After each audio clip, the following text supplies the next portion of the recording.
I want to warmly welcome all of you to the Global Routine Immunization Strategies and Practices, the GRISP Commencement event. Today is, of course, the 12th of December 2017, and the 2017 GRISP Scholar participants worked for the preceding 6 weeks to produce the work that some of them will be presenting to you today.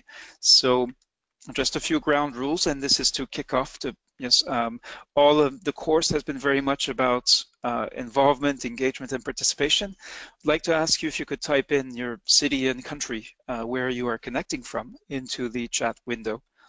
And I also want to take this occasion as you're doing that. Also want to welcome the participants who are following us on Facebook Live. We were very much overwhelmed by the number of participants who registered for today's event. We had over 400 people register, and GoToTraining is limited to 200 participants. So therefore, we decided to also broadcast this event using Facebook Live. So we'll be for those of us who are following us on Facebook, a warm welcome as well. We will not be able to keep up with the comments or feedback that you give us, but we will certainly look at it after the event. So today's agenda, we will begin, of course, with the presentation of the 2017 GRISP Scholars. We'll also recognize and thank the subject matter experts who contributed to the course. And then we will hear from Dr. Diana Changblanc, who will give the commencement address for the World Health Organization to the 2017 GRISP Scholars. I will then present a very brief summary of the WHO GRISP Scholar course, as we may have participants who, or in this event, who are not familiar or who are not who did not actually take part in the course. And then we'll be calling for feedback from both this year's and the 2016 GRISP Scholar participants, asking to hear firsthand, also sharing some of the written feedback received during the course, but also asking for some live feedback so that they can tell us firsthand how they have been able to, for the 2016 GRISP Scholars, been able to apply what they gained from the course in 2016, and for the 2017 participants, what they are hoping to do with what they learned. So here then, without further ado, is the list of the 2017 GRISP Scholars. 52 participants successfully completed their GRISP Scholar projects. And to give you a sense of the countries, the range and the diversity of transformative investments and countries that were addressed through these country-specific plans, here is the list in very small type, but we'll be sharing the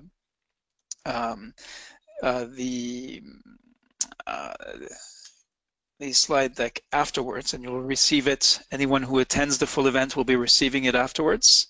And so, of course, and you'll be hearing from Diana, her message to the GRISP Scholars in 2017.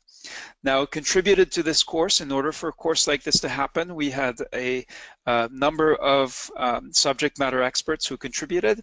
So I'd like to recall and show their picture, so that even though this was a distance learning course in which we all connected to each other over computer, over the internet, there were actual human beings involved that made this course happen, in addition to the participants. So this is Rudy Eggers, the principal author of the GRISP guideline. Of course, Jill Milbal today is with us on the call, as well as Alexandra Karik, and followed by Ike Ikechukwu Udo Ogbuanu, who also contributed to the course, Jan Grevendonk, and many of the participants interacted with these experts either during the course in the scholar community or during the weekly discussion group, followed by Madhava Ram Balakrishnan, Suleiman Kone. And then we also had experts who contributed content in various ways, such as Chris Morgan or Denise Trakoff from the Centers for Disease Control. So that is to recall and to show the expertise and the inputs that went into the course before we allow the participants to come center stage. So without further ado, I'm now going to ask Diana Changblanc to give the commencement address to the 2017 GRISP scholars. Diana, welcome. I've unmuted you. So hi, Reda, do you hear me? Yes, loud and clear. Okay, I hear a bit of an echo. Is that okay? I cannot hear it from my side. You may want to lower your speaker. There may be some feedback from your speaker. Okay. Well, I will just continue to speak unless one of you tells me it's unbearable. So first off, I'd like to welcome all the participants on the call and introduce myself. My name is Diana Changblanc. I'm the team lead for immunization delivery and operations for EPI at the World Health Organization in Geneva. And it is my great honor and privilege to open up this commencement address on behalf of the EPI coordinator for WHO's Immunization, Vaccines, and Biologicals Department. So to kick off, quite simply, congratulations. You are the second cohort to pass through this course, selected from over 1,000 applicants. So imagine that.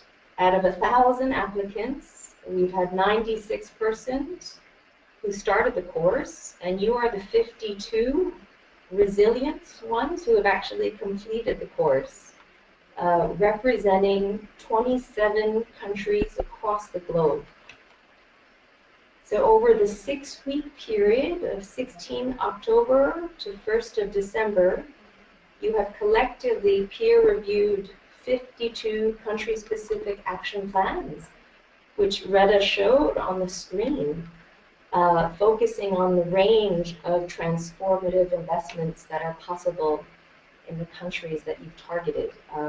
They display an excellent variety in terms of trying to translate the GRISP framework into actual action plans, and a wonderful showcase of the potential outputs that are possible. So GRISP, as the companion document to the Global Vaccine Action Plan, is obviously intended to help translate these visionary approaches to concrete actions and hopefully leading to positive impact. And we do hope this online distance learning course has permitted you to achieve what you wanted to achieve and to make this feasible. So again, I would like to offer on behalf of the EPI coordinator our very heartfelt congratulations to the 52 GRISP scholars of 2017 for 3 achievements. One is passing through the competitive process of the 1,000 applicants, for devoting 3 to 5 hours per week over that course of 6 weeks, including the live session, so I'm sure it was actually more than 5 hours a week, and recognizing your tremendous efforts needed to complete the work online while juggling your professional commitments, including any field work you had to do, and juggling it with your personal obligations. So we very much commend you for that. And lastly, for actually developing plans. To have a plan in a format that could be peer-reviewed, and in fact having the openness of spirit to have those plans peer-reviewed to help you make them more robust and to improve their outcomes. Secondly, I'd like to express gratitude for your spirit of solidarity and the exchanges that you had over the course of the 6 weeks that characterized the spirit of the course. In the first 2 weeks alone, we had 556 substantive contributions in the discussion course, and we've had over almost 75 updates in terms of your exchanges on their transformative investments and their strategies. So it was a very active course, a very enthusiastic and engaged audience. And we recognize how invaluable and critically necessary that is to have national and subnational reflections and adaptations made to this GRISP approach to make sure it actually can be implementable and extendable. Ultimately, the success of the course is based on the quality of all your contributions, your attitude, and your commitment to the course and the follow-up steps. We've had a wonderful level of engagement, and it helps us at WHO make this course a better course and increase the utility as we shape the future distance learning courses. And lastly, I'd also like to express gratitude to the range of our subject matter experts who contributed to the different sessions, and we hope to hear from you later whether or not you felt those were useful inputs. So I'd like to then put you to a challenge. Maybe we see this as a closure to a long 6 weeks, but in fact I think it's just the beginning. It's the kickoff and the commencement, and I think the harder work is ahead of all of you. You've developed a plan, you've had that plan enriched from different contributions of different colleagues from across the globe.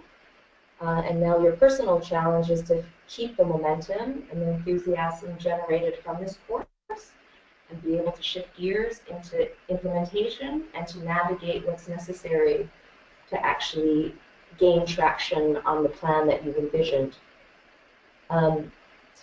What we hope is ultimately you will be able to not just implement the plan, but actually be able to quantify the types of results you'd like to see, to be able to measure that impact, and ultimately be able to decrease the number of unimmunized children or reach the reached or improve the data systems, whatever it is your goal was from your plan. But ultimately to diminish the coverage inequities that we're seeing in so many of our countries in a way that can be sustainable. So in closing, we have 3 messages, I think. One is a message of hope. We certainly hope for you that your plans can be realized as part of your aspirations and implemented as part of the annual immunization plans of your targeted country. We expect that you share the knowledge and experience in country with your colleagues, that you can promote the skills and the approach that you've learned through this course, and encourage others to attend the 2018 course. And our ask of you is to be our loyal alumni. You are our second cohort, as I stated. So you play a very key role in helping shape and design future courses, and we hope that you would be willing to serve as a resource for future participants and to continue to give us very frank feedback on your experience with this course. So once more, a hearty and sincere congratulations to the 2017 class for GRISP Scholars. We wish you the best of luck in the future application of this work, and the WHO team sends you many blessings for 2018 to you and your families. Thank you. Thank you, Dr. Diana Chang-Bon. Diana is speaking on behalf of the EPI coordinator, so thank you for taking time to share this address with the 2017 WHO GRISP scholars. So now, because this commencement event is open to those of you who were not participants in the course, we did want to take a couple of minutes to give you a brief overview of what exactly was involved in this course, how did it work, what was it about, what were, and of course, first of all, This all GRISP participants are certainly familiar with. I invite you to go look at the Global Routine Immunization Strategies and Practices Guidelines. What you see here are the transformative investments as they've been defined in the GRISP. And you will be seeing the participants have each focused on a specific transformative investments. The learning objectives, fundamentally, this course was about how to translate a guideline from the World Health Organization into a plan for action and ultimately to achieve impact. Now, the reason it's called Scholar refers to a particular process in which participants, learners engage in project-based learning in which they're trying to solve a specific tangible problem. In this case, the problem was how to select and a transformative investment, how to prioritize strategies, and then how to identify and describe activities to help progress the immunization program toward that transformative investment and toward improvement in immunization.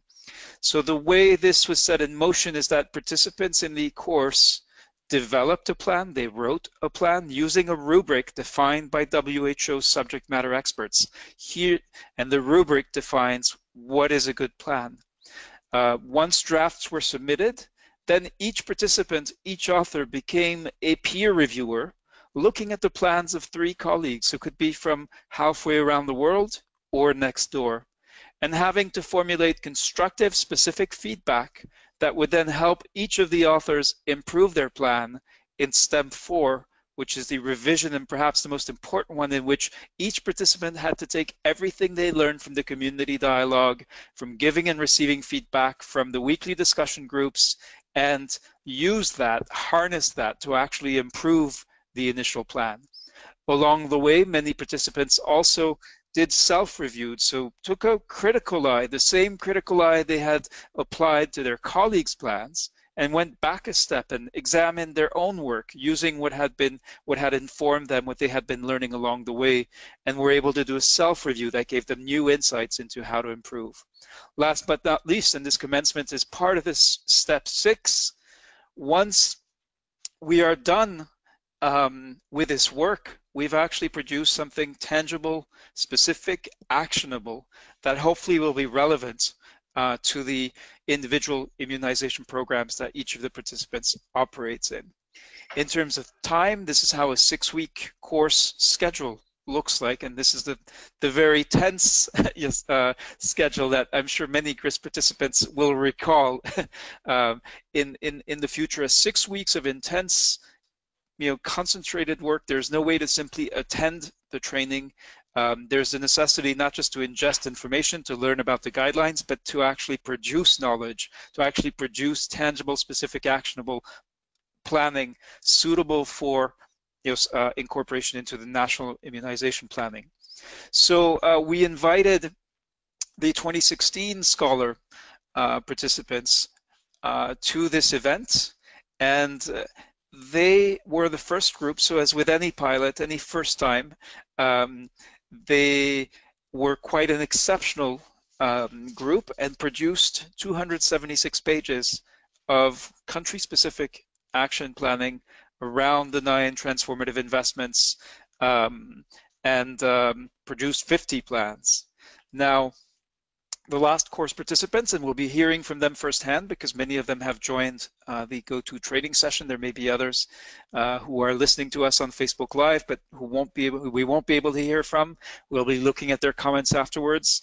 One person said, "Selection in the GRISP course was a life-changing moment for me, as it had provided me opportunity to study global EPI and interact with colleagues from all over the world." Almost all of the respondents reported 6 months after the course that they would be using their coursework in the next annual immunization work plan. And that's where we'll be hearing from some of the participants to get an update of to what extent they've been able to apply and how they've been able to progress further.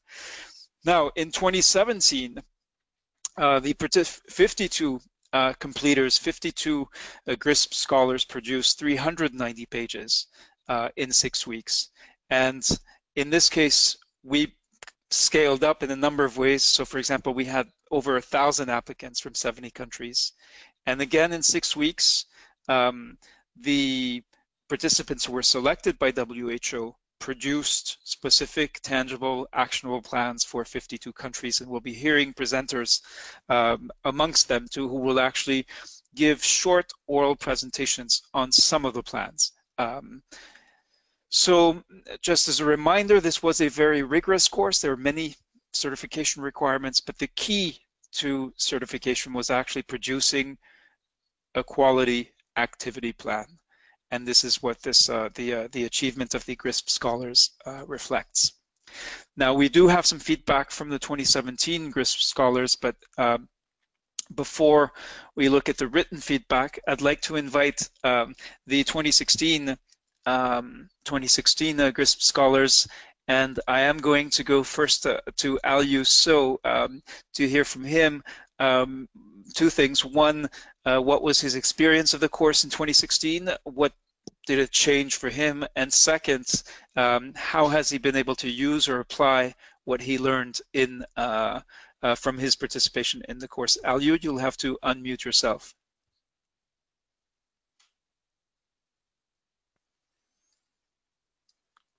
Okay, Aliou does not seem to be responding. Let me go to Lokesh Alahari. Hello. Yes, hello Lokesh, I can hear you loud and clear. Yeah. Hello everybody. This is Lokesh from India. I had the opportunity to go through the first cohort of GRISP scholars, and the experience of learning itself was pretty different, as you all might have gone through now. And the methodology was very different. The interacting with scholars from across the world was very different. And of course, this has been very useful in the country context also during my work experience, in the way that I'm working subnationally at a state level in India. So at subnational level, I've been able to utilize the learnings, not only the interventions which I planned and I designed during the course, but also what others had shared from other countries. So all these experiences from time and now, I have been able to utilize them in strengthening the routine immunization at sub-regional level in my country context. Thank you. Reda. Yeah, thank you very much, Lokesh. All right, just checking if Aliou is able to speak, but it sounds like he is not able to unmute himself, so there may be a technical issue. So let's look now, and we'll be hearing from firsthand, of course, some of the feedback from the 2017 GRISP scholars. And we'll be sharing the slide deck, so I invite you to take the time to look through the feedback. I'll just be highlighting a single quote from each slide. So I hope this course will give me the skills and knowledge to reach every child with immunization services. And that quote reflects the very high level of expectations from the 100 or so scholars who were selected from over 1,000 applicants. One key aspect that may not be obvious about the course is that, unlike traditional training in which you need to stop work to go off to a training, here we're talking about learning that is embedded into work. And this quote from one participant who works with refugees in Central Africa is quite eloquent in this regard. With respect to relevance, one 2017 GRISP scholar said, "I'm so grateful for this course as it helps us relate global strategies in our own country context. It makes the learning process invigorating." And this, I would say, distinguishes this scholar approach from approaches which are about lecture, which are about ingesting knowledge. In this case, our key focus for the entire duration of the 6 weeks is actually, what does this new knowledge mean for my country, for my immunization program? The value of peer review, giving and receiving feedback, was something that we constantly practiced throughout the 6 weeks of the course. Peer reviewers who were also authors were impressed by the quality of the work and found it useful to learn different approaches. Many of you, as the course went on, said more and more positive things about the Scholar course, calling it the best way to learn for adults, and even mandating that every national EPI manager or officer in every country should be trained in this course to utilize the learnings from GRISP. The GRISP course helped me to get broader concept on the immunization programs. That was one comment about the overall experience. And some people said they had already begun to use what they were learning in the course. I'm already using the transformative investment techniques and principles to analysis and justify the ongoing development of the EPI annual work plan. And finally, many of you called for more similar online trainings in the future, said you were already missing the course, and that you wished for more discussion group sessions and chance to participate in future courses.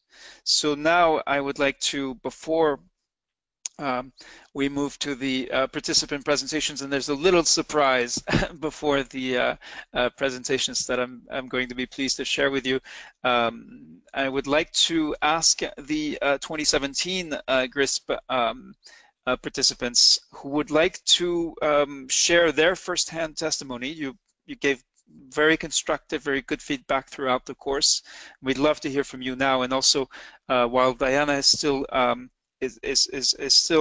with us, so she can hear firsthand, along with the other participants, about your experience of the course.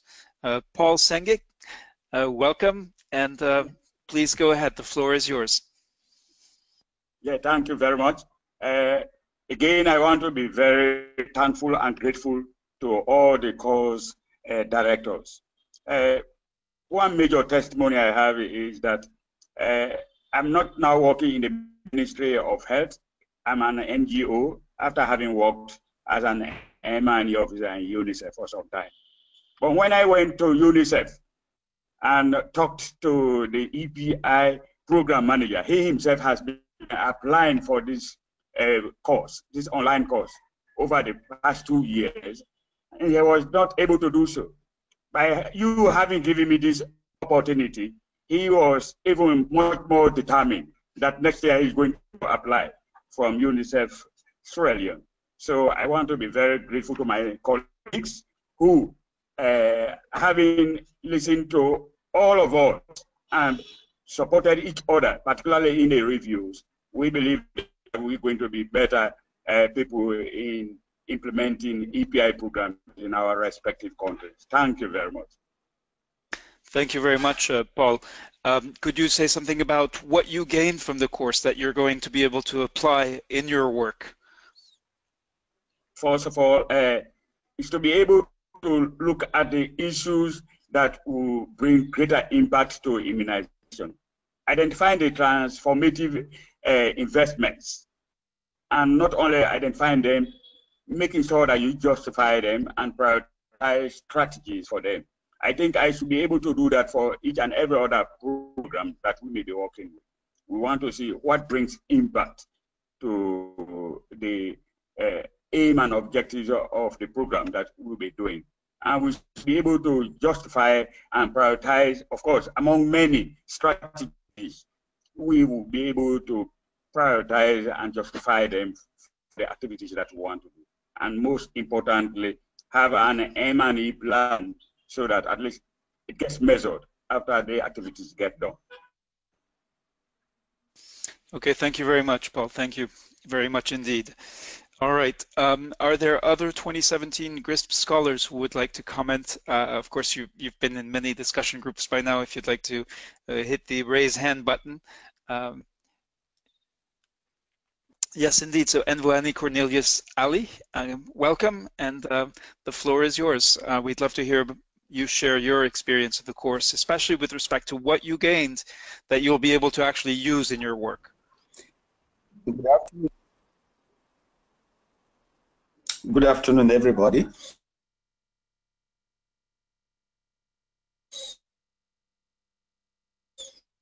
I really enjoyed this course. It was a privilege and opportunity for me to be able to spend and that helped to identify a transformative investment which I was able to justify, and then prioritize specific strategies that will help me to be able to achieve the transformative investment I needed, and I was able to identify the ones that will help me to implement in the national immunization programs, and then the activities, so specific activities that are deliverable. I was able to do that and write them down, and also was able to develop the MIA tools that will help me to monitor the impact or the progress I will make when I apply this transformative investment into. I also work currently on EPI programs, and certain activities I've identified already are happening in my own locality, which I'm already applying this to. But one thing I need to say here is the fact that based with the experience from this course, I was able to understand the fact that immunization issues in Africa seems to cut across all countries. It's not peculiar to one country. And so you can learn what is happening in another country and apply into your own country setting, which this course clearly brought out based on the works of my other colleagues, which were given to me to review. And I reviewed and I discovered that it is one great course that will help you to work anywhere, anytime, if you are given the opportunity to do that. So this course was a very great course, and it's a privilege for me to be part of this course, and I'm so grateful. Thank you very much. Thank you very much indeed, Anvoani Cornelius Ali. All right, I want to encourage you to speak. This is your chance to share firsthand your experience of the course. We also have, as you know, many presenters and many presentations. So unless I see, okay, and I did see, sorry, Aliou Ba, I've now unmuted you. If you'd like to unmute yourself in order to be able to speak, we'd love to hear from you. Aliou, you'll need to unmute yourself. And so Aliou So, who is a 2016 GRISP scholar, is on his way home. He sent me a private message. He's going to try to speak once he's able to reconnect. But Aliou Ba, you had your hand raised. If you'd like to share, you need to click on the microphone so that you unmute yourself. All right. Otherwise, we'll go to the surprise. Yes. Am I audible? Yes, loud and clear, Aliou. Go ahead. We'd love to hear about your experience of the course, and especially with respect to how you're going to use what you learned here in your work. Thank you very much, Rita, and the entire GRISP team. I think this was a very intensive 6 weeks, like everybody have alluded to, and then we've learned a lot, the scholars for this 2017, and then we have definitely going to implement some of the things that we have been working on, because it doesn't only end on, it doesn't only stop at the transformative investments that we've written, but we've also learned from other countries, and then those are things that I think we can actually copy and then try to implement in our own countries as well. Still now working for the Ministry of Health, and then still now involved in EPI activities and EPI services. I am hopeful that, and I am thinking that I will be able to use my experience that I gained from this course to share with the EPI teams anytime that I happen to take part in the development of a work plan or a micro plan with the national EPI team. And then I think I have learned a lot. Thank you so much, Rita. Thank you very much. That's certainly great to hear. All right. Let me see. We have. I'm just looking at the list. I did see one other hand raised that seems to have gone down since. This was from Mukesh Kumar Prajapati. Yes. And then we have Alain Blaise. So first Mukesh Kumar and then Alain. Alain Blaise. Go ahead, Mukesh Kumar. You'll need to unmute yourself. Yes. Yeah. Thank you so much, Renat. One key thing I learned from here is to understand GRISP investment, transformating investments and strategies in that particular investment.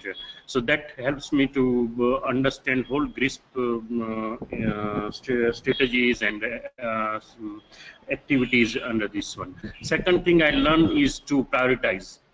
If you are going to implement everything, it may not be effective, and it may not be transformative investment. So you have to strategically prioritize, and then you prioritize the strategies, and then you already have activities, and then you implement. So last thing that what I learned is to prioritize, and you have to prioritize and then investment into your prioritized strategies. Thank you. Thank you. Thank you very much. All right, let's go to Alain Blaise, and then we'll move to the presentations, even though there'll be a little surprise before that. Go ahead, please. Yes, Brad, I won't be long. Thank you very much for giving me the opportunity to say something. In fact, I will just summarize the GRISP courses as an opportunity that was given to all the API technicians to improve their own national API plan already set with innovative, transformative investment. And it's a very good added value. So the thing now is for us to be happy to share the outcomes of this web, of this plan with us later on to see how we have impacted our national API plan. Thank you very much, and thanks for all. It was really instructive and educative. Thank you. Thank you. All right. Thank you all for these comments. All right, we'll hear one more from Calvin Tonga. This is an exceptional event. We made it clear that this has a start time, and we'll go as long as it takes to make sure we hear from those of you who have things to say, and that all of the presenters get to step up. Calvin, if you'd like to unmute yourself, we'd love to hear from you.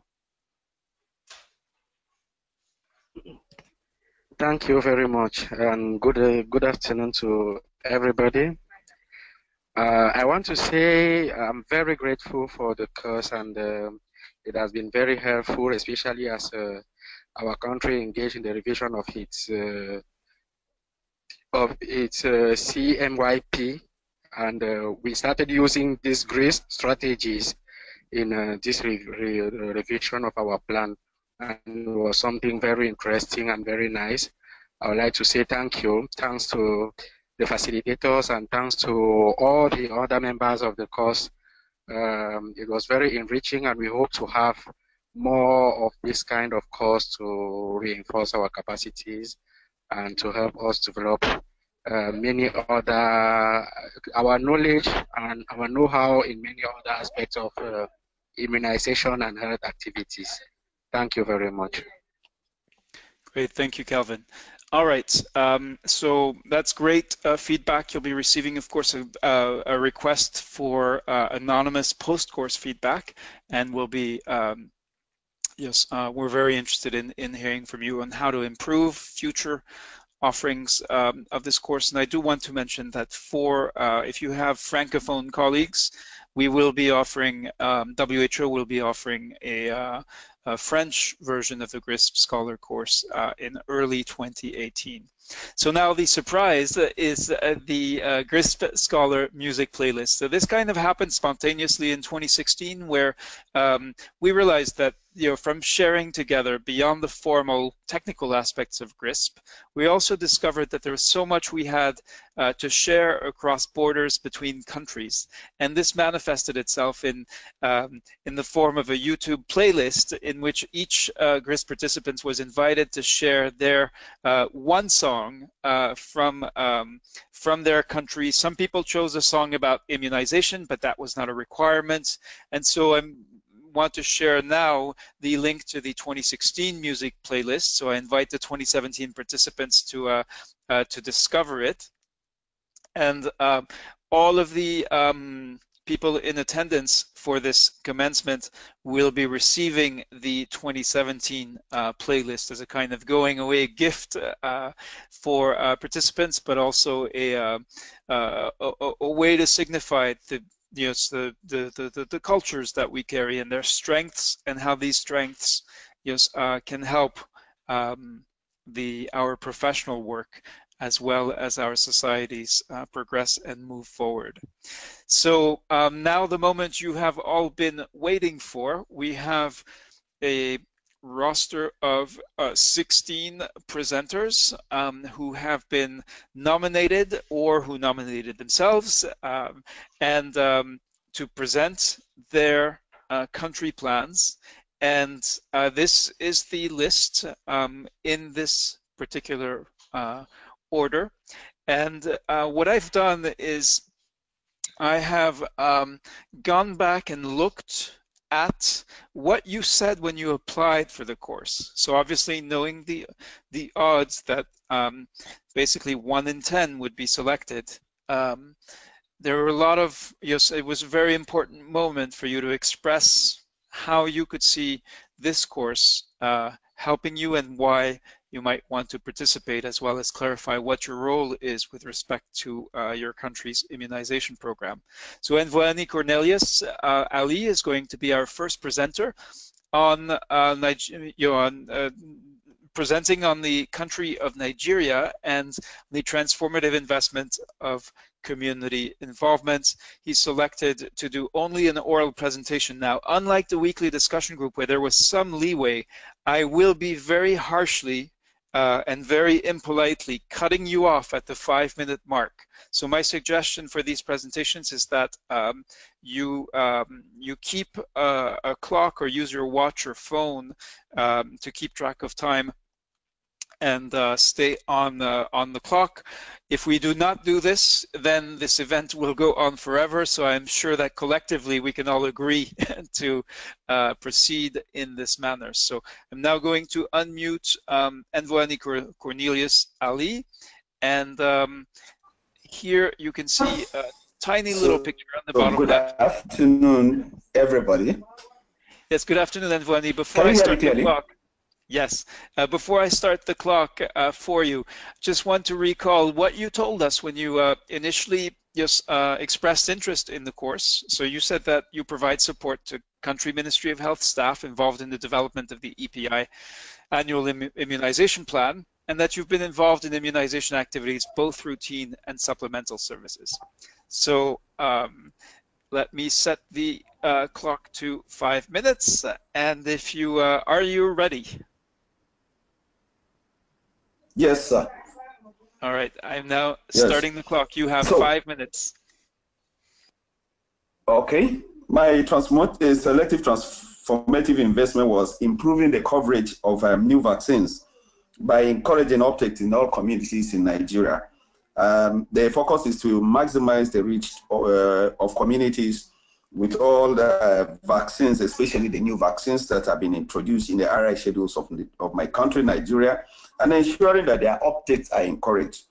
So my justification was based on the 2016-2017 NICS, the National Immunization Coverage Survey, which was conducted in the country that showed that 1 out of every 3 children received 3 doses of pentavalent vaccines, and 31% of them who received the first doses of pentavalent vaccines did not get the 3 doses. And 40% of children do not receive any vaccines from the health system, even though most live close to the health facilities. So, and it showed that the penta-3 coverage is 33% in my country, and only 3% of the 36 states plus the FCT were able to achieve 80% penta-3 coverage. So, based on this, I decided that it will be on this poor performance that is suboptimal at most levels in the country. Then if the traditional vaccines are performing like this, what about the newly introduced vaccines? How will they perform amongst the communities? So in order to encourage much more uptake, my objective is for to ensure that the vaccines that are introduced and the regular vaccines are properly taken up in the community in order to ensure that there's reduction in morbidity and mortality from vaccine-preventable diseases in the country. So my initial prioritization of 7 to 10 strategies was done, and this includes supporting the establishment of baseline data, and then conducting a micro-planning for RIH facilities and updating the station's plans, and then also supporting the training of health workers, as well as updating the cold chain inventory and improving cold chain and vaccine delivery and supplies, and also supporting the reactivation of village and ward development committees, and then conducting supportive supervisions to local governments and to communities, and then supporting the conduct of monthly meetings. So I selected 3, which were the conduct of the baseline assessment of communities, and then under each, DQS could be conducted, post-evaluation survey can be done, and then supporting the reactivation of village development committees and ward development committees as well, in order to link the communities to the services. And then number 3 was the supportive supervision using standard checklists to support the health workers at the various levels. So my activities to address this were, number 1 is the baseline assessment, which were to conduct a DEX review of our current performance in the country and in the state, and then conducting initial equity assessment of communities to the catchment areas of the facilities, and then updating the macro plans and conducting the micro plans itself, and then conducting quarterly DQs to understand the systemic issues or other operational issues that usually affect the effectiveness of the reporting system in the health facilities, and then conducting post-evaluation surveys when the vaccines are introduced. And then under improving access is to increase the number of plan stations to be conducted, both fixed and outreaches, and proper vaccine forecasting, bundling, and ensuring availability in the health facilities. And then making provisions for funds to be available for logistics to health workers and also for vaccine collection and conduct of outreach.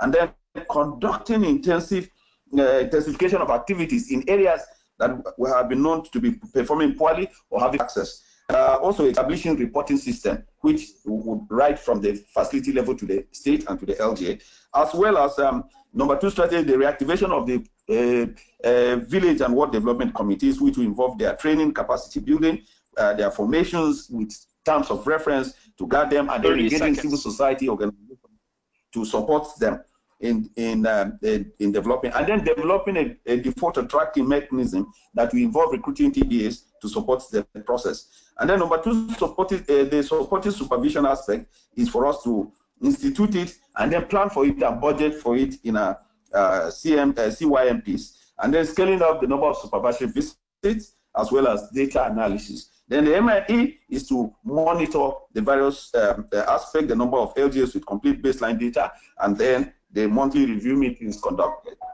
Thank you, Cornelius, Ali. Yeah, thank you. So we are going to be very stringent about the time requirements. So thank you, especially as you are the first presenter and the first one to operate under these very stringent rules. Thank you for this presentation. And of course, there are many comments from colleagues, and this is how we do it in the discussion group. So from Yusuf, the response is a great achievement. It's good by 2018, give a change to Nigeria. Kano State as a state of Nigeria has the issues with RI. The training will best of us to improve the routine immunization in the northern Nigeria. It is true from the speaker and all what is saying, we are on it to achieve the desired objective, social mobilization and supportive supervision of outreach, especially in the hard to reach. And Alam Blaise says, thank you, Ali, for all your work. So thank you for these comments, and you're encouraged, of course, to use the chat window to comment. We're not going to have time for Q&A as we progress through these presentations. All right, let me see how I'm having trouble with this timer not going away. So I hope, yeah, all right, it seems to be going away for everyone else. So now let me make sure that Fiona Atuhebwe is with us, and pleased to see that she's here. So I'm going to unmute you. And my question, Fiona, is first of all, welcome, and thank you for presenting today. Would you like to share your screen so in order to show your creator project. Okay. Yeah.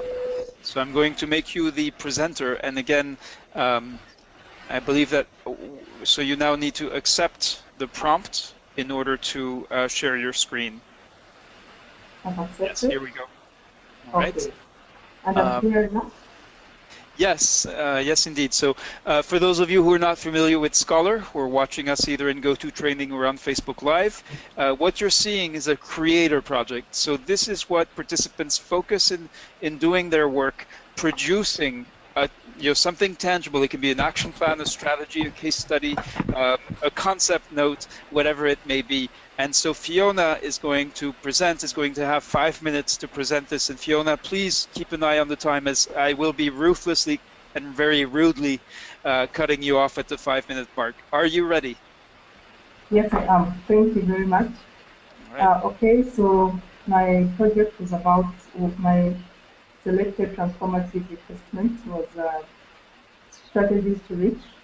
The background is that in Uganda, in 2015, Uganda introduced the HPV vaccine, the vaccine against cancer of the cervix, nationally to adolescent girls. And a few months ago in October, we had the post-introduction evaluation, which showed that in 2016, we had the first dose, it's a 2-dose vaccine given 6 months apart, a minimum of 6 months apart. So the post-introduction evaluation showed that dose 1 of HPV was at 83%, and it dropped to 32% for the second dose in 2016, and in 2017 had the first dose at 72%, dropping to 14%. And the reasons that accounted for this were the lack of microplanning, which involves mapping schools to health facilities and knowing which health facilities will cover which schools. Then we also had insufficient funds to conduct outreaches, and the last one was the loss to follow up, especially for girls who are out of school. Then, so I prioritized and took 3 of the 3 strategies I selected, like revitalize and provide adequate resources for outreaches, and then update single microplans and apply to ready intensification routine immunization. The activities that I selected majorly rolled around finding extra resources for outreaches, because the outreaches in Uganda are basically funded by the health system strengthening funds from Gavi, and these funds expired in 2016 and hadn't been renewed, but this year in July we had a new grant that was renewed. The outreaches are also funded through the primary health care funds, which are from the government. So what we needed were extra funds. Uganda is endowed with several technical partners in organizations, and we know that this can help us provide the funds, only if the fund is organized. Then the other way was to remind schools and health workers on the second dose, because it was found that girls and schools and health teachers and everybody actually forgets about the second dose, and that was one of the reasons why the second dose failed. Then also after the mapping of resources, consolidation of the resources, the pooled resources, and carefully budgeting and apportioning the resources for the various activities to get the second dose up. The second strategy was to update microplans and ensure that all communities that were included and within the session plans. Health worker knowledge and capacity to develop microplans is low, and we had so developing their capacity is a priority, and also to engage schools and other stakeholders in developing these microplans, because most of these adolescent girls are found in schools and vaccination takes place in schools, so involving the stakeholders in the microplanning. Then also organize PICs and outreach sessions according to the actual population sizes, geography, and the community needs. Then the last strategy was applying the periodic intensification of the immunization, also known as healing, in settings that require rapid and short-term coverage, including co-catch-up of missed vaccinations, which is the case that we had with a high dropout for the second dose of HPV vaccine. So the first activity was to plan integrated HPV vaccination with other planned interventions. During the Child Health Days, Uganda has the program we call Child Health Days that take place 6 months, exactly 6 months apart, in the months of April and October, and we thought benchmarking on these and integrating the FPD activities with these, we call these activities happening in schools, and finding extra resources for integration and then properly document.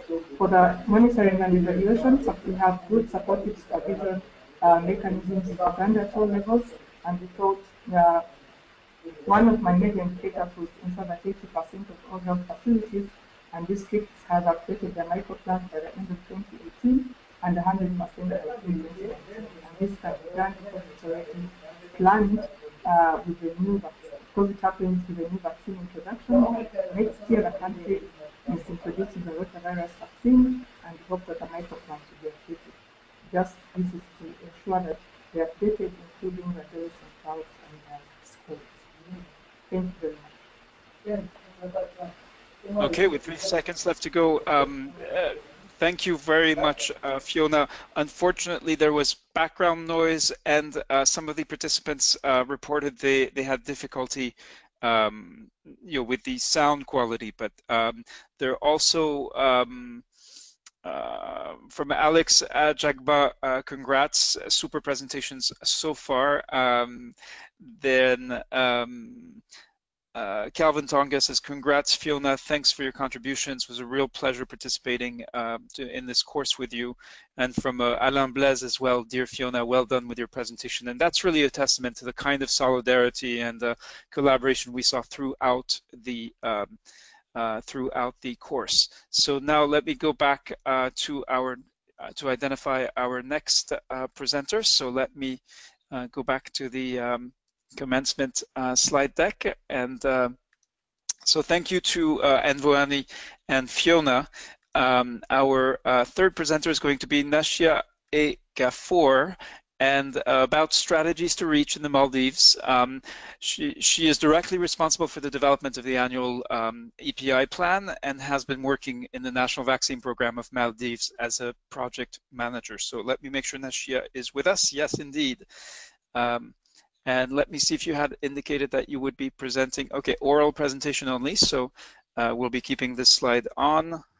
I'm hoping everyone can see it full size. And Nashia, are you able to speak to us? Can you hear us? And welcome. Yeah, I can hear you. Thank you. Okay, your audio is very faint. I'm straining to hear you. Is there a way for you to speak closer to your microphone, or to speak louder, or both? Oh. Can you hear me now? It's still very faint, but that's part and parcel of when we connect in this way. So if I could ask you to speak as loudly as you can, if there's a way to increase the input volume on your microphone, do you have any way to do that before we start the timer? Can you hear me now? Yes. Yes. All right, and I'd ask for everyone, everyone online, to again appreciate the effort involved and to make an effort, yes, to listen closely. So, Nashia, I am starting the 5-minute timer, and as I said, we'll be cutting off very impolitely should need be. Go ahead, please. Yeah, thank you very much for giving me this opportunity. I would like to present the plan that I have developed for my selective transformative investment, which is strategies to reach by investing tailored strategies that identify under-vaccinated, unvaccinated persons and regularly provide them with the vaccine they need. To achieve the goals, I have selected 3 strategies and activities. The first strategy is to identify and examine reasons for unvaccinated and under-vaccinated populations. For these 3 activities are planned, which are a survey, which is to identify and examine reasons for unvaccinated and under-vaccinated populations, and then EPI review, which will be performed to identify reasons for unvaccinated by an in-depth interviews with the target populations, and also a home visit to households and unvaccinated numbers will be identified, and this will give a better understanding to plan an activity to target the actual number and reasons.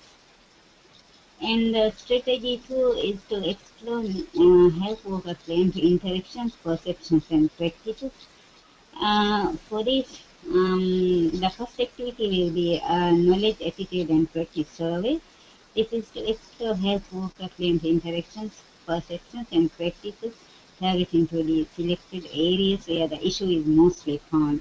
And the next activity will be a capacity building workshops targeting to healthcare providers in the means of giving refresher training and communicating with the clients. And activity 3 will be awareness programs. These awareness programs to the community on the benefits of vaccination and risk if unvaccinated.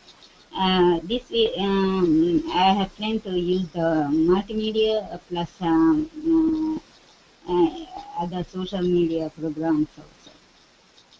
And strategy 3, use BPD surveillance and campaign monitoring opportunities to identify unvaccinated and undervaccinated children. For this, I have selected 3 activities, which the first one is national level vaccination campaign. The data will be used to identify unvaccinated and undervaccinated children in the community. And second activity will be a demographic health survey in selected communities to identify documented vaccine data from others. For example, vaccination, the children in that area maybe in the national program we have identified that they have missed the some vaccine doses. And in this demographic health survey, we can identify whether these children have received vaccine from other countries. And then next activity will be a national level awareness program. This is through media to inform the community about the campaign also, and giving the information about the vaccine, importance of vaccine and all those things. And this also will be using the multimedia, TV, radio, and social media.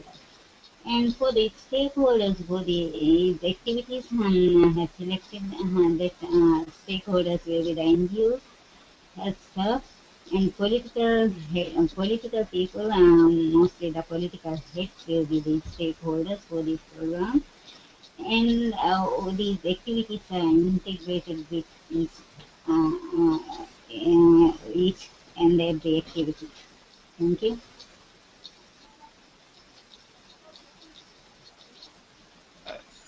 Thank you, Nashia Gafour, for this presentation. Again, some participants are reporting audio difficulties, and of course, we can only regret those, but thank you for your presentation. We also have some comments from your colleagues. Pankaja Raghav, who says, Nashia, well done. Your project is quite informative with a lot of activities. And Calvin Tonga says, thanks for the efforts. Alain Blaise Tatsinku, dear Nashia, although it was not clearly audible, you've made it. Thanks a lot. Still expect my visit to your islands. I would like to visit. And all of those comments are very much in the spirit of the GRISP scholars, and part of why this course has been such a remarkable experience. So next up is Dr. Mukesh Prajapati. So his project was about Sierra Leone and focused on the transformative investments around vaccinator capacity. So let me look for Mukesh Kumar Prajapati, and in fact Mukesh Kumar is also viewable in the webcam. He is sharing his webcam as well. So let me just go back quickly. Oral presentation sharing your creator project. So let me make you the presenter. And you should now have a prompt that you will need to accept in order to share your screen. So I hope my screen is visible there now. Now it is, yes. We are looking at your desktop and now looking at your creator project. And For those of you who had trouble, you can actually zoom in, and I'm going to try to do that for the folks who are on looking at this on Facebook, so that we can actually see your project. So welcome, Mukesh Kumar Prajapati, and I am now starting the timer. Thank you, Reda. Let me see if my webcam is visible, but I'm audible as well. Yes, loud and clear. Hello. We can hear you and see you. Thank you so much. This course has helped me to have a transformative in myself also. So it's not a transformative agenda to prioritize, but also to transform myself. And to start with, it helps me to learn how to do this online all virtual training course and how to contribute it. So thank you, Reda, thank you, your team, and thank you, my participants from all over the countries, my colleagues who also helped me to improve my selections and my projects, reviewing my projects, giving me critical comments, and thereby helping me extensively reviewing and finalizing my project. So thank you so much. Let me go with my my project itself, and I will also share that how I did this one. So you see in my screen, it is a background of the country Sierra Leone. And I have mentioned here Sierra Leone is in one of the country which is listed in list development country, and also it has frequently faces outbreaks such as cholera outbreaks in 2012 and world famous Ebola outbreak in 1415. So that itself makes country to prioritize actions in order to contribute to the communities. I went on again how EPI project EPI evolved in this country, and how EPI is important. In my justification, I mentioned about how immunization coverage was there based on population and housing census data, and also from Sierra Leone demographic health survey. I went on describing what has been mentioned in multi-year plan in 2017 and 21 about specifically on human resource management, and that weakness is prompted me to prioritize investment in terms of vaccinator and managers capacities. Within the that transforming investment, I prioritize strategies, and that includes promote staff motivation, establish a culture, process, and budget for supporting, and establishing a network of mentoring. I took a principle here is that routine activities are done routinely, but if it is done in an innovative way and in a different way, it will transform process. It will investment will be transformative in a real sense, and that's why in staff motivation. I was able to prioritize some activities such as having an annual conference where you recognize vaccinators and managers' achievements. You also that study tours to other districts and countries can help motivate vaccinators. Also, higher performing vaccinators and managers can be given priorities to while developing human resources further. So promoting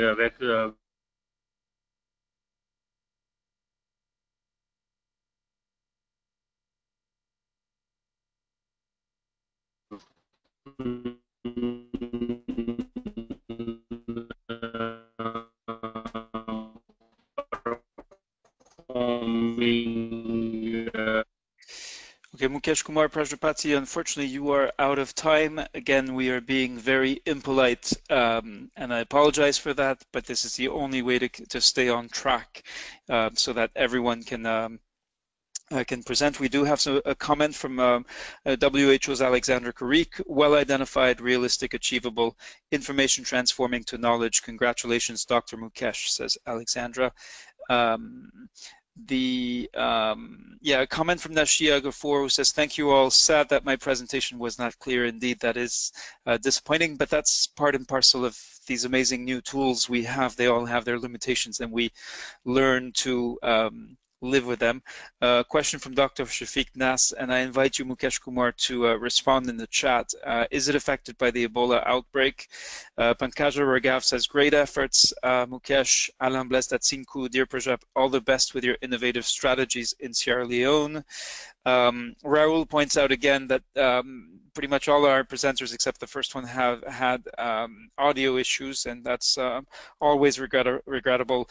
Mohammed Miroz Salim says, nicely presented, Mukesh. And Savatri Bunsavath, Mukesh, thank you for nice presentation on vaccinator capacity and strategies. Nashia adds, good presentation. All right, let's move on. So, and again, do keep in mind the time. So next up is going to be Vusala Alaverdiyeva. So let me just briefly share my screen, and I hope you can see me at this point. So let's find, yes, Vusala is with us.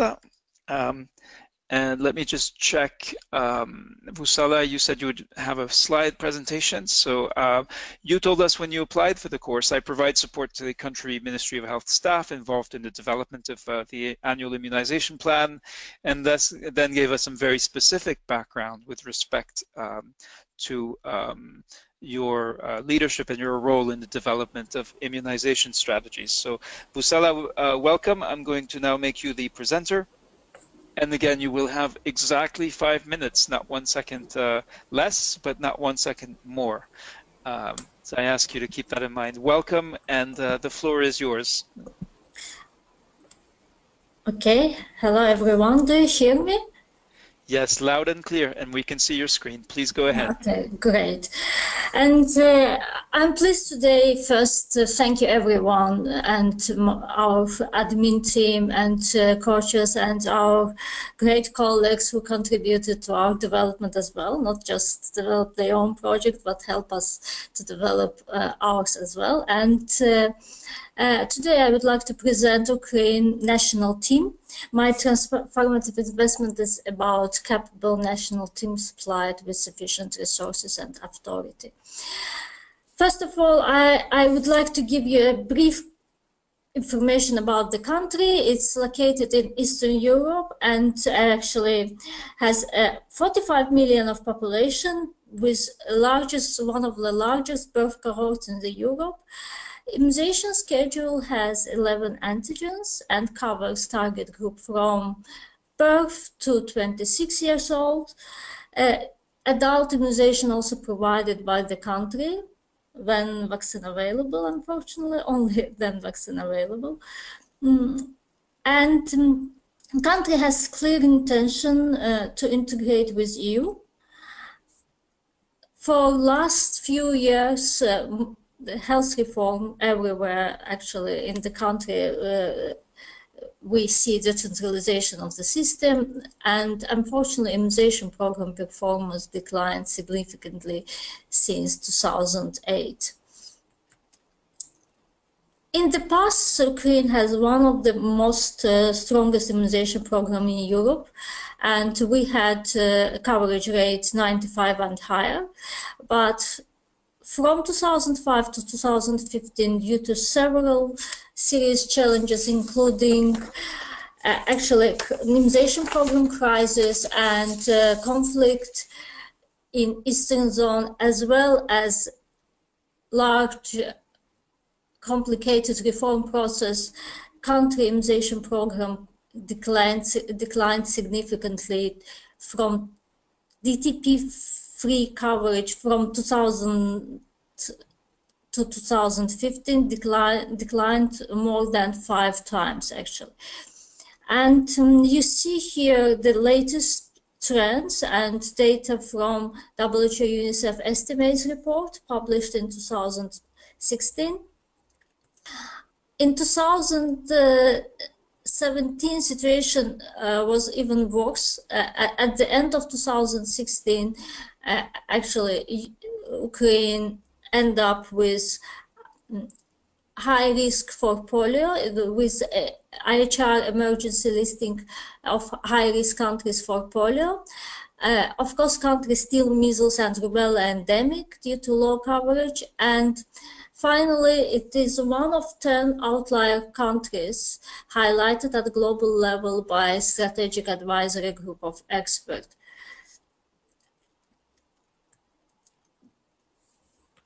When I prepared my project, actually, I based on different type of information. I used 3 major grounds, and first it's international assessment mission conducted during the last 2 years. Second source is I reviewed ongoing efforts from government and international partners, and of course I reviewed strategic, regional and global strategic documents and guidelines like GWAP, GRISP, and EWAP. I prioritize 3 main strategies. First of all, it's secured political commitment and partnership. Second, it's about national team building, and third, it's about improved financial management, budgeting and costing, and also major part of it is resource mobilization for immunization program. If you see activities, actually, the most significant activities, Dr. obviously, Vusala, you have 30 seconds remaining. Okay, obviously one which well known at a global level, and we speak about coordination, we speak about establishment, essential things like establishment national teams, and in terms of capacity building, we focus mainly on capacity building related with financial management and introduction of cost effectiveness analysis to support decision-making process. Regarding what Thank you, Dr. Vusala. Unfortunately, your time is up, and we are having to be of necessity, and I apologize for this, but very, very strict about the timings for these presentations. So thank you very much. We'll be sharing the, I hope we can share your slide deck for participants who'd like to learn more about the program in the Ukraine and your activities, as well as the monitoring and evaluation around the national team transformative investment. We've had quite a few questions for you, so I invite you to respond to them in the chat. So a couple of comments. Yusuf says, really, it's an educated program thanks to organizers. Paul Senge says, very good introduction and background for your country. Pankaja adds, a lot of learning happened through this program. Shafiq Nas has a question, hasn't Ukraine migrated from DPT to Penta yet? And Dr. Dharmesh Lal comments, a nice presentation. Shafiq Nas asks, has the conflict affected RI data collection also? Wouldn't that affect coverage? Raul Empoina and Gamba asks, how does the task force of measles work? And so, Dr. Vusala, you have quite a few comments to follow up, and I invite you to do so in the chat or in Scholar, as the community is, of course, still open. Adam Blestatsinku, I can see similarities with Haiti in Ukraine situation. Good job. Much more praise for you. And again, I do apologize, but you'll understand. And the justification for being so stringent with the time requirements. So next is Pankaja Raghav. So let me unmute you, Pankaja. So when you applied for the GRISP Scholar, you told us you provide support to country MOH staff involved in the development of the EPI annual immunization plan, and that you're actively involved in different activities related to the immunization program. So welcome. We'd love to hear from you. Let me just see, so you have a slide presentation as well, so I'm going to make you the presenter. So you'll now need to accept the prompt to share your screen. And at least for some reason, I am not seeing your screen yet. So you do need to accept the prompt. So click OH. Not yet. It still says it's waiting to view. So there is, you do need to click, there's a button you need to click or something you need to action before your screen actually begins to share. If you go to the GoToMeeting or GoToTraining application, you should be able to see that. Yes, there we go. That's perfect. All right. And I believe your audio was quite faint as well. So if you could speak, just speak loudly as if you were presenting to a live group, or increase the input level on your microphone if you know how to do that. All right. And we briefly. Yes, we can now see your screen. We can hear you. The audio is a little weak, and we briefly, for about half a second, we saw your PowerPoint presentation. It's a PowerPoint presentation. Can you see that? Right now, we can only see Chrome, Google Chrome. So I don't know if it's because you may have two screens. So it's the screen that's being shared is the one that has Chrome on it. So you may want to move the PowerPoint to that side if that is in fact the case. No, it's a PowerPoint. Okay, can you click on the PowerPoint icon at the bottom of your screen? Oops. Okay. All right. So, Pankaja Raghav, yes. There we go. Okay, great. We can now. I can now see your PowerPoint. Are you ready? If so, I will start the timer, and you'll have exactly 5 minutes. I'm ready. Thanks. Thanks, Reda. All right. Go ahead. The floor is yours, Doctor. I have chosen community involvement as a transformative investment. And a little background of my country is our program for immunization was started in 1978, and then few more vaccines were added, and now it is called as UIP, Universal Immunization Program. It covers 2.7 crores of infants and 3 crores of pregnant women every year. And a country has the capacity to manufacture vaccines also, and it is covering all the vaccines which are being implemented in other developed countries. But still, apart from these achievements, still the coverage of immunization is poor in our country, as reported by WHO in 2016. It is listed among 10 other countries where immunization is poor. The selected transformative investment is invest in the shared responsibility for immunization delivery between communities and immunization program to reach uniformly high coverage through high demand and quality services. Little justification about this transformative investment. We have National Family Health Survey 3 and 4. When we look at these figures, we can see there is little improvement, but as expected, the improvement in coverage is not seen as far as immunization is considered. When we look at the difference in urban-rural immunization coverage, rural area is doing better as far as the coverage is considered. There might be several reasons why rural area is the immunization coverage is better. Maybe there are certain pockets in urban area where the immunization is not accepted. I have done prioritization process. 9 strategies were initially identified, and out of these 9 strategies, 3 are selected as the strategies for my project. The first one is to diagnose reasons for vaccine hesitancy. Second one is enable health workers to communicate, as communication is the key for success of immunization. And the third strategy is to use social media and mobile technology to promote immunization. Justification of the first strategy, that is vaccine hesitancy. If we look at this figure, we can see there is definitely a difference in different stratas of the community. Maybe caste-wise difference is there, education-wise difference is there, and even socio-economic status-wise difference we can see. We can target this population if we identify them properly.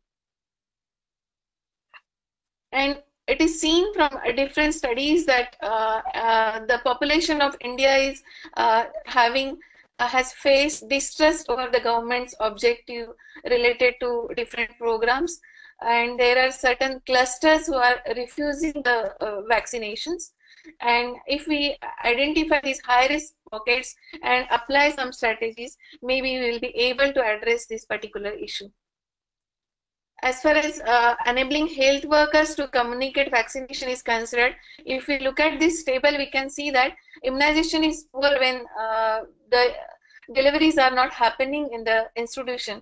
Maybe at the institutional level, there are several healthcare workers who are qualified to provide certain knowledge about immunization, and the acceptance is enhanced.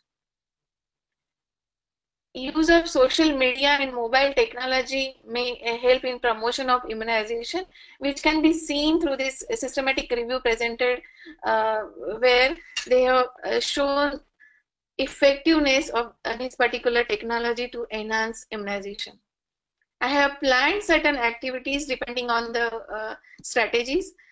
First activity is to do situation analysis about vaccine hesitancy, and depending on the cause, what are the factors responsible for this vaccine hesitancy, we can plan certain skill improvement techniques for the health workers. These health workers will be trained. And for addressing the second strategy, that is improvement of communication skills, the volunteers will be identified from the community. They will be trained on different aspects of immunization, and even the community will be also educated about vaccination. The third strategy is use of social. Okay, Doctor, I'm very sorry you have run out of time, and we are being extremely stringent about the 5-minute timing as you can see. I do apologize for that, but there's simply no other way to keep this under control. If you've attended awards ceremonies, this is something that is not unique to the GRISP. Yes, and we appreciate your presentation, and thank you for what we are able to hear, and invite participants who would like to know more to follow up individually with you. Quite a few comments in the chat again.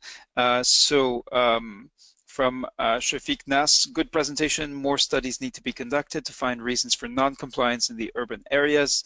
Alexandra Karik from WHO says, compliments for keeping your project context specific, coherent and comprehensive work, some interesting approaches. Congratulations, Dr. Pankaja.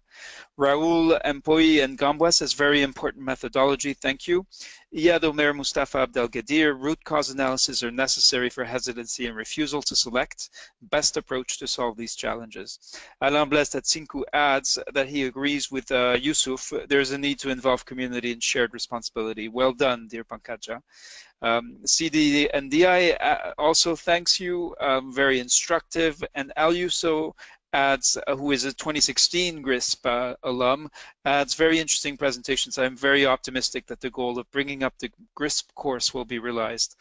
John Samuel Otomba adds, is some incentive to community health workers. So Pankaja thanks everyone. Great. Next presentation will be from Mohamed Kulu. So let me make sure that he is in the chat. He does not seem to be. So please identify yourself if you are in the chat. I do not see your name. So I'll give you a couple. Yeah, okay, I think. Because I do look in alphabetical order by first name, which is the default in GoToTraining. So let's now go to Mohamed Taufik Mashal. So I see Mohamed Euro Ali, but no Mohamed Taufik Mashal. All right, and I don't know if they were present but had to leave. We did make it clear that this, we have a start time, but that the end time will depend on in part on the discipline of participants. Now we have Pragath Panam. So when Pragath applied for the GRISP 2017 course, he indicated that he was not directly responsible for the EPI annual immunization plan, but he does contribute to its development. He's involved in routine immunization through technical support to the government counterparts during microplanning, implementation, and M&E. So let's go to Pragath. And Pragath, go ahead, welcome.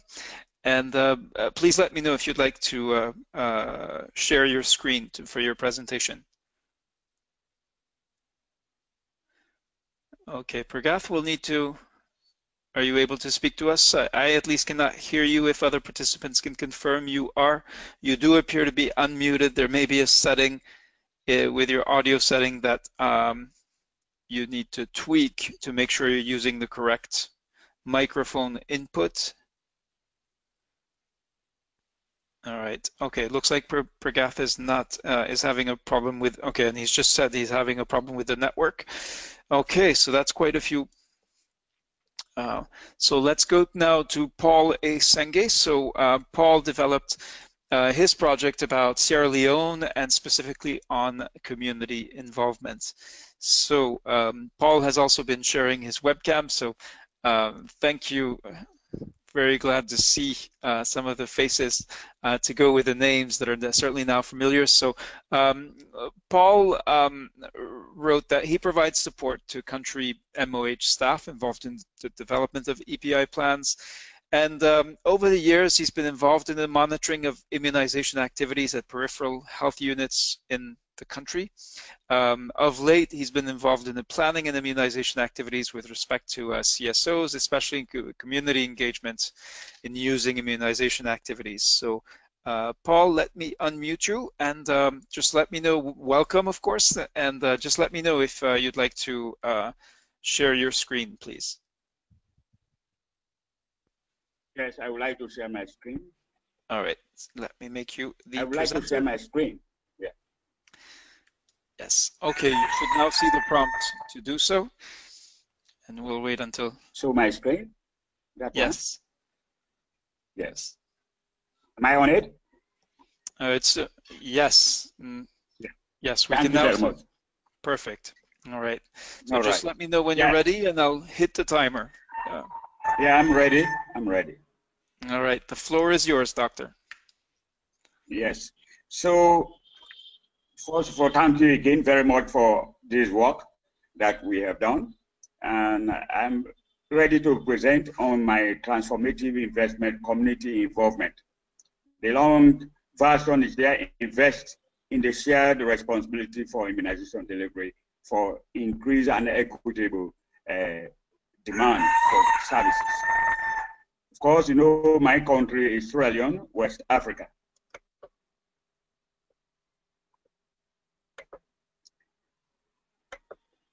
The justification for the choice of the transformation investment is that we are characterized by high infant and notified mortality rates. You can see the levels. The deaths are caused by endemic and immunizable diseases. The disease outbreaks like cholera and recently Ebola accounted for over 3,000 people dead.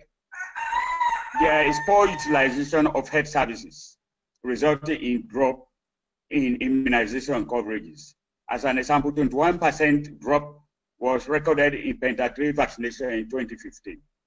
And the current level of vaccination for fully immunized children is 82%, as compared to the target, national target of 90%. There are 10 strategies involved in community involvement, and you can see them on the screen. I had prioritized the 3 that are in red. Put together information materials to promote immunization for child-to-child promotion, ensure good interaction and collaboration between communities and the immunization services, and promote community ownership of health facilities through clinic or health committees. The 3 prioritized strategies for implementation are justified as follows. The first one, we want to promote immunization in the communities with the involvement of children as they are the major beneficiaries. We want to use them also to disseminate immunization messages among peers, their peers and parents. The second one, we want to make sure that there is increased collaboration between community structures and stakeholders with immunization services.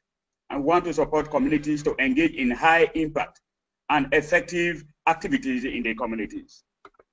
And the last one, which was prioritized, we want to encourage communities to take pride in their clinic. We should promote volunteer services from them in maintaining their health facilities, those that are in poor repair. Using community health workers, religious leaders, market women, teachers, etc., we want to let them volunteer to conduct defaulter tracing activities so that dropout rates for immunization will be minimized. And using community people, we want to serve as independent monitors during supplementary immunization activities and other campaigns, or mother and child health activities. The activity plans that I came up with for strategy 1 is make sure that we have workshops with community stakeholders and EPI managers to revise immunization materials for community people. Second activity is to develop and disseminate simple messages and information for school children for child-to-child promotion of vaccination. And they train the children on immunization schedules in order to help their parents and peers remember future doses for their young siblings. For strategy 2, we want to hold regular meetings with traditional leaders and other influential individuals and civil society organizations in their communities on issues affecting the immunization coverage. The second activity will be involve community stakeholders in planning and micro-planning activities for immunization programs. And we want to conduct outreach immunization services in communities so that at least we want to have equitable service accessibility. And the last set of activities for strategy 3 is we want to engage communities representatives in mobilizing eligible populations for the immunization programs. And we want to strengthen the capacity of health communities to support quality healthcare delivery in their facilities. And lastly, to encourage community stakeholders to take pride in their health facilities by doing volunteering services, like holding of meetings to challenge themselves in supporting their health activities. We want to do some monitoring and evaluation activities. We want to engage them in participatory monitoring and evaluation. We want to work with the community stakeholders to collect and report information on status of immunization in their communities. And thank you, Doctor. You are out of time, unfortunately. Once again, I want to ask the participants to keep an eye on the clock, and thank you for your participation. Of course, if this leaves you wanting to know more about Paul's presentation and his work, do get in touch with him, of course, in Scholar or just in the chat right now with follow-up questions or comments. Many questions and comments again. We have Pankaja, okay, Alain Blaise who says, thank you, Paul, well done. Pankaja Ragav, these are achievable activities. Rizwana, I believe we all heard interesting background sounds as you were presenting. Shafiqna says, excellent, sir. Is a system to monitor the level of implementation of village and ward level development committee meetings in SR. Iyad Omer Mustafa Abdelgadir emphasizes that traditional leaders are key. Mohammed Murad Salim probably responding to Rizwana's comments, is to make us attentive. And Bashir Mohammed Ahmed, thank you, Mukesh. Time is up. All right. Savatri Bunsavath, Paul, your development plan are well done. Alam Blaise adds, community involvement is a very good strategy to help achieve GVAP objectives in many countries. John Samuel Otomba, very good job, but you can add activities related to routine immunization to reach children. And Voani Cornelius Ali, detailed activities and presentation, well done. Bashir Mohammed Ahmed, thank you, Paul. I look forward to learning from you. And Abdi Wahid Noor, thanks. Outreach services is a good strategy. So thank you very much. So now let me go back to the slide deck, to the commencement slide deck, and let's see. Our next presenter is Rizwana Mehman, whose project is about Saudi Arabia and focused on the transformative investment in the national team. So Rizwana, you seem to have two you seem to be connected via twice in GoToTraining. Can you unmute yourself? I've just unmuted one of you. Yes. Are you Hello. able to speak? Yes. Okay, welcome. Yes. Okay. Would you like to be? Yes, yeah, would you like to? Only oral. Okay, all right. Are you ready? Yes, yes. Okay, the timer is started. Go ahead, the floor is yours. Okay. Okay, thank you very much, Rida and Hannah and all the team for this training. I want to present this Saudi Arabia transformative investment project. This transformative investment was regarding it was invest in the capable national team, and my main focus was the adult immunization program. For this, I just want to give just justification why I choose the adult immunization program. Because in the Saudi Arabia, there is a population of 32.28 millions, and there's a infant and children under 5-year immunization. Because I worked in Pakistan, and there's a coverage is maybe the 50 to 60% like that, sometimes more, sometimes less. But in Saudi Arabia, it is amazingly, I noticed that this coverage is very good. Like polio is oral polio vaccine coverage 98.5, and the hexa vaccine 98.5. BCG coverage is 98.5, MMR 98%, and pneumococcal conjugate vaccine coverage is more than 98.7.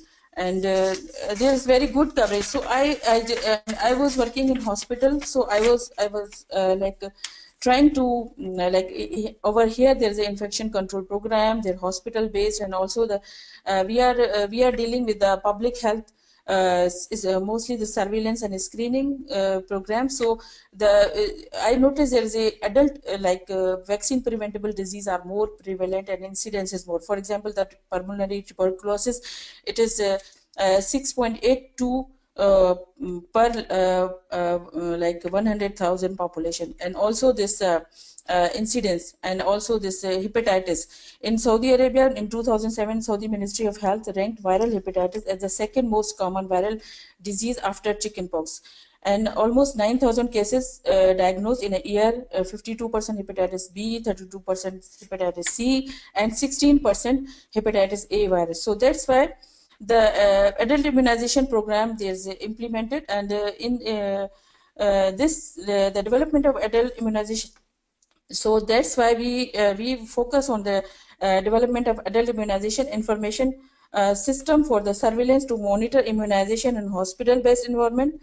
Also, and also we need to follow this healthcare workers and the chronic the care of the chronic like dialysis patient and the diabetic patient and the chronic disease patient. So I choose the 3 strategies for the program. Strategy number 1, to strengthen the adult immunization infrastructure. Strategy number 2, improve the access to adult vaccine. And number 3 was the increased community demand for the adult immunization. For strategy number 1, I just summarize this. There are many activities and many activity details, but I just choose one from each. So from strategy number 1, to strengthen the adult immunization system infrastructure, here is a HESIN system, the Health Electronic Surveillance Network. So strategy number 1, to increase the use of electronic HESIN and immunization information system to collect and track adult immunization data. And number 2, I choose from the strategy number 2, the improve the access to the health access to the adult vaccine. So we encourage the development tool to improve the immunization provider business practices and workflow, and for example practice efficiency and inventory management, and assesses the impact of these tools on adult vaccination rate at the practice level. And also for strategy number 3, increase community demand for adult immunization. There's a activity was to educate and encourage other individuals to be aware of, and healthcare providers to groups, and educate and encourage healthcare providers and faith-based group community tribal immunization adult vaccination organization to promote the importance of adult immunization. So for all this with the contact with the medical MOH and at the regional and at the federal and the level, we enhance the surveillance system, to replicate the HESIN system of surveillance, and also the follow-up screening of the healthcare workers and screening of the patients. Here there are the premarital screening clinics, and also the public health, very good public health notification of the diseases system. So we are enhancing this through the national team. So we are enhancing this adult immunization program actually for the, because this because in Saudi Arabia there are the lot of the Saudi Arabia is a actually there's a very good immunization system for the children, but there's a lot of immigrants from other countries to. Great, thank you, Rizwana Memon. Thank you, Doctor, for this presentation. Unfortunately, you two are out of time. The clock is a harsh master. So many comments in the chat. Mohammed Miro Salim says, Dear Rizwana, in KSA, you're talking about administrative coverage. Do you have a study on assessed ones?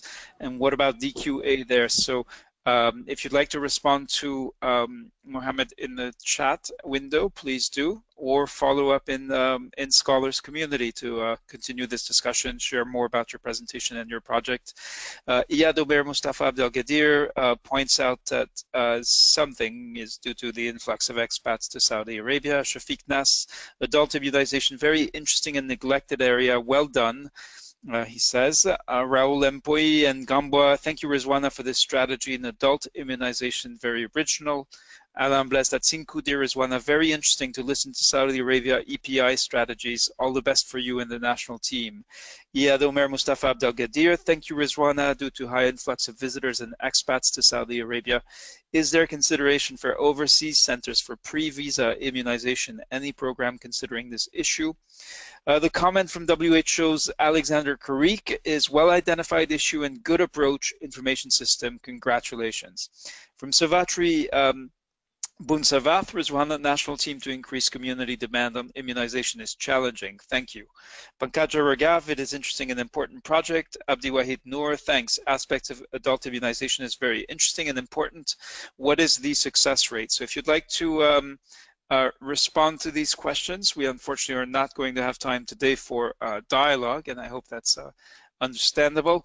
Our next presenter is Savatri Bunsavath from Laos, People's Democratic Republic. So his project is on community involvement.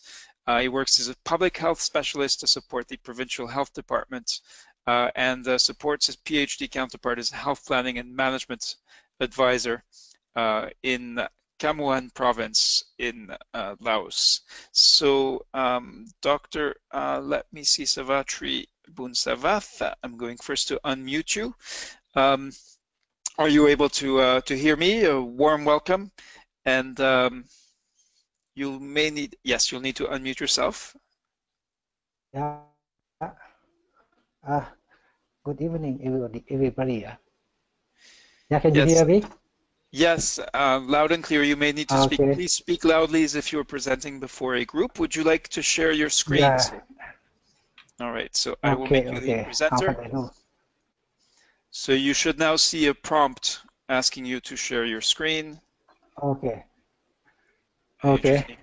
You just need to click OK or accept the invitation to share your screen. Okay, can you see my screen? Not yet. There's a yes. Now Hello? we can. Now we can. Yep. Perfect. Okay. All right. So. Okay. Thank you.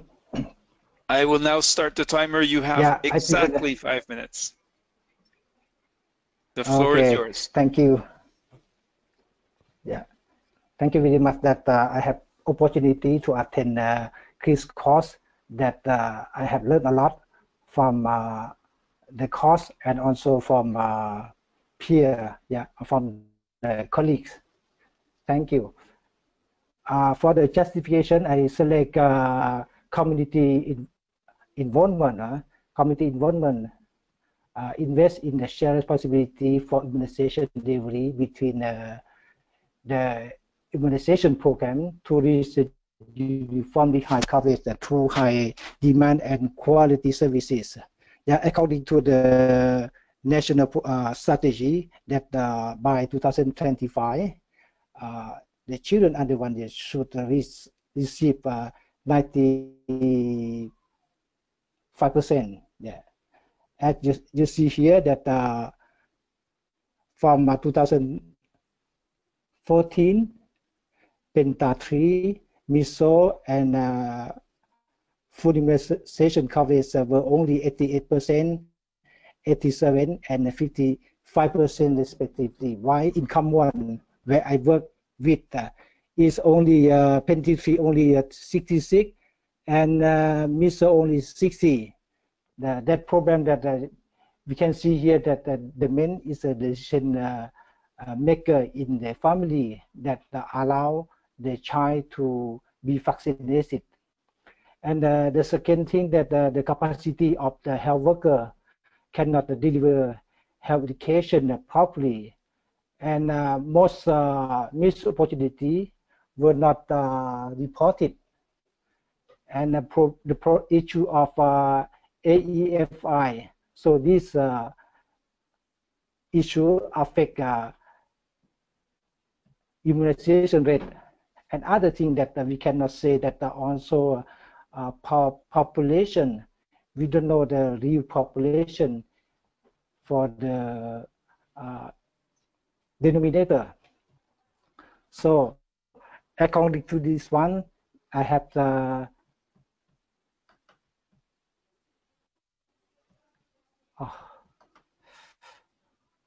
I have 3 prioritization from 10 priority. That one, that strategy 1, ensure good interaction and collaboration between community and the immunization services. And the second strategy that enable health workers to communicate on vaccination benefit, positively address vaccine and vaccination concern. And the third strategy is educate health worker on the appropriate handling, reporting, and communication on AFI. So activity plan that for the first activity. So the most important is to train health center staff on organization, the meeting, and community involvement. This activity 2 is a routine, and the third also the routine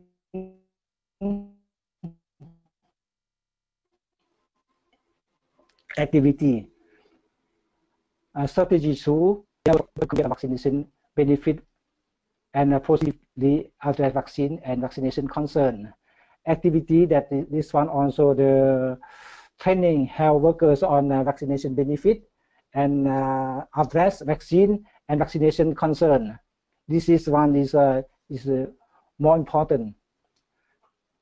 The second thing also also routine activity, this one. But we focus on to have more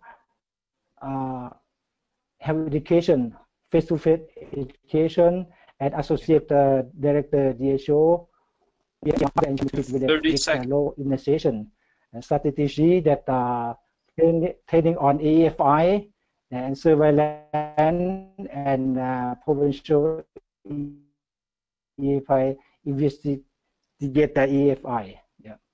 And monitoring that we based on the routine immunization, and also include more to monitor meeting with the focus group discussion, and associate director and EPI manager and district mother and child commission to support villages with low immunization coverage.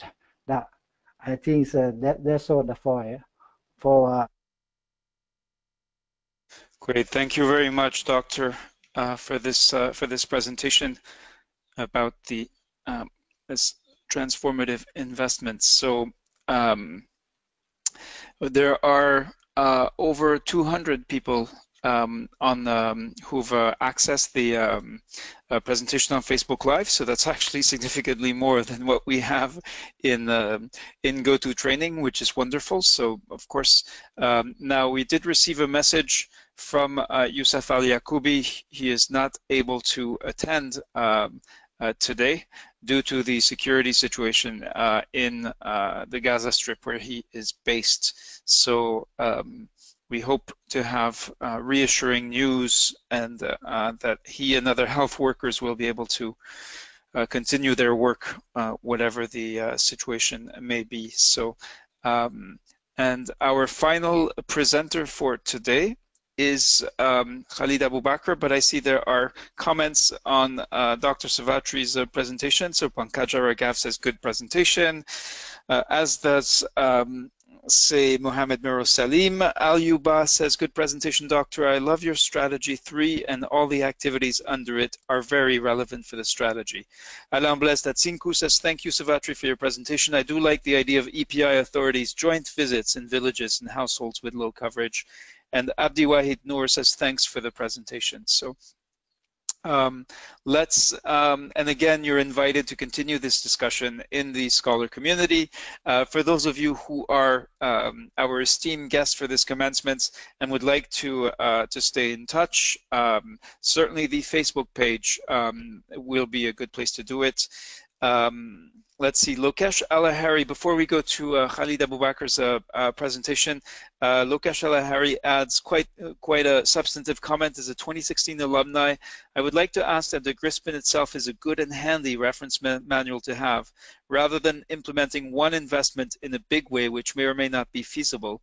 Every transformative investment, strategy, or activity can be useful in itself at some moment, whether that may be to improve the quality of routine services, or planning a campaign or humanitarian crisis, or reaching the unreached, etc.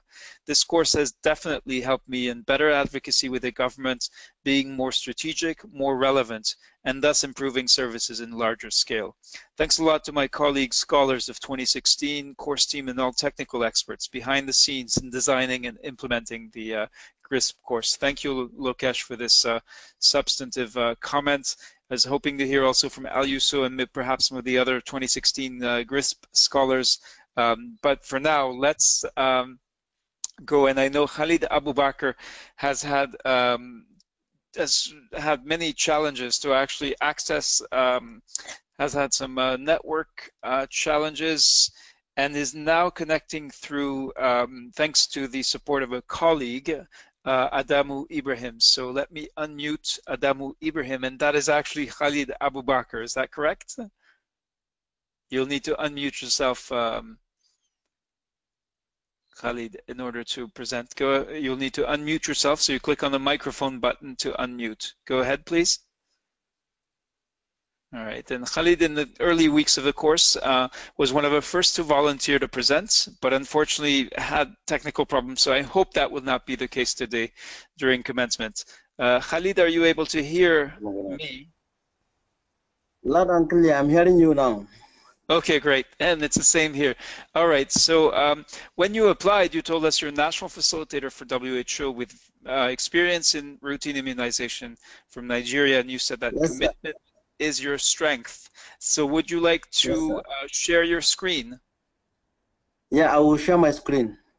All right, so let me do that. And of course, so this is not Adamu Ibrahim. Adamu is the colleague who's kindly helped you solve the problem of how to access the commencement today. So you should, yes, you should now be the presenter, and there you are. Yeah. And you'll now need to go to your presentation.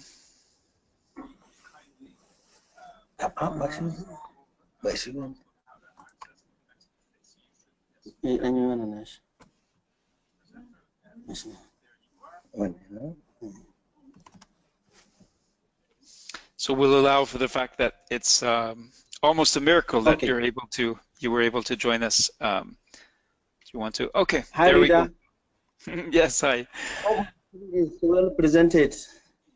All right. Okay, so I'm starting the timer now. Are you ready? Yes. Yeah, I'm ready, sir. Okay, great. If there's a way for you to increase, to maybe make that the full width of the page, that's even better. Okay. Let me do that. Yeah, if you fit width, yeah. We've had, especially for people on Facebook Live, it's they're not able to magnify, to zoom in as we are in. Is it okay? Yeah, that's yep, that's perfect. 200%, or yeah, 150 would probably do. Okay, I am now starting the timer, and Khalid, you will be our last presenter today. So the floor is yours. Okay, sir. Thank you. Thank you very much for giving me the opportunity. I'm going to present on the invest in vaccine supply from Nigeria. Initially, the description as Nigeria National Primary Healthcare Development Agency are the body who are actually responsible for all immunization activities. Declared routine immunization as public health emergency in 2017 June.